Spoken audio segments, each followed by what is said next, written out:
Hi hello అందరికీ ఎలా ఉన్నారు? బాగున్నారా? ఐ హోప్ మీరు అందరూ బాగున్నారని నేను కోరుకుంటున్నాను.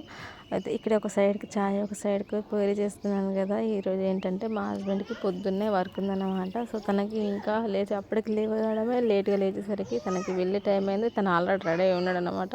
సో తొందరగా ఏదైనా టిఫిన్ వేద్ది అని అంటే అది పూరి అన్నమాట. మరి పూరిలోకి కర్రీ కూడా ఉండాలి కదా. సో కర్రీ అనేది ఏం లేదు. లేకపోతే నేను ఏం చేశాను అంటే ఒక సైడ్ చాయ్ పెట్టేసి ఇంకో సైడ్ పూరి చేయడం స్టార్ట్ చేసిన. పూరీలోకి చాయ్ అయితే ఎంతమందికి ఇష్టం? నాకైతే చాలా ఇష్టము. అట్లే మామూలుగా తెలంగాణ సైడ్ కామన్ ఇది చాలా జరిగిపోతూ ఉంటుంది అన్నమాట. Puri with chai, puri with curry తినడం ఒకటే, అయితే పూరి విత్ చాయ్ కూడా చాలా బాగుంటుంది. ఎప్పుడైనా డైలీ మామూలుగా ఎప్పుడైనా మీరు ఒకవేళ ట్రై చేయకపోయి ఉంటే ట్రై చేయండి, చాలా బాగుంటుంది చాయ్ విత్ పూరి అనేది.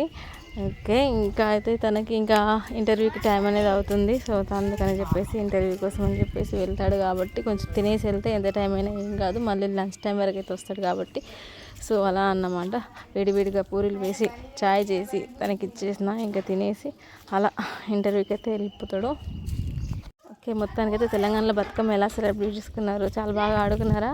మీ సైడ్ వర్షాలు పడినాయా? మాకైతే వెళ్ళే ముందు అలా వర్షం పడిందన్నమాట. ఇంకా అందుకే బతుకమ్మ ఆడటానికి కొంచెం ఇబ్బంది అయినా కూడా చాలా ఒక మంచి వ్యూ అన్నమాట. మీకు కూడా నెక్స్ట్ వీడియోలో నేను పోస్ట్ చేస్తాను. ఎంత క్యూట్ ఉంది ఆ వ్యూ అనేది. మా చెరువు, అక్కడ బతుకమ్మ ఆడుకునే ప్లేస్ సూపర్గా ఉండే అన్నమాట. చాలా ఎంజాయ్ చేసిండ్రు. ఇంకా మా కాలనీ గురించి అవసరమే లేదు. ఎంత బాగా అంటే ఇంకా చెప్పడం అవసరం లేదు. అసలు ఎలా అంటే ఇంకా అందరూ వెళ్ళిపోయినా కూడా మా వాళ్ళు ఆడుతూనే ఉంటారు. మళ్ళీ మా వాడుకున్న ఏంటంటే ఆ యూనిక్, ఆ క్యూటీ ఏంటంటే అందరు కలిసి ఉంటారు అన్నమాట. ఈ చిన్న కష్టం వచ్చింది అని అంటే అందరూ ఒకటి అవుతారు.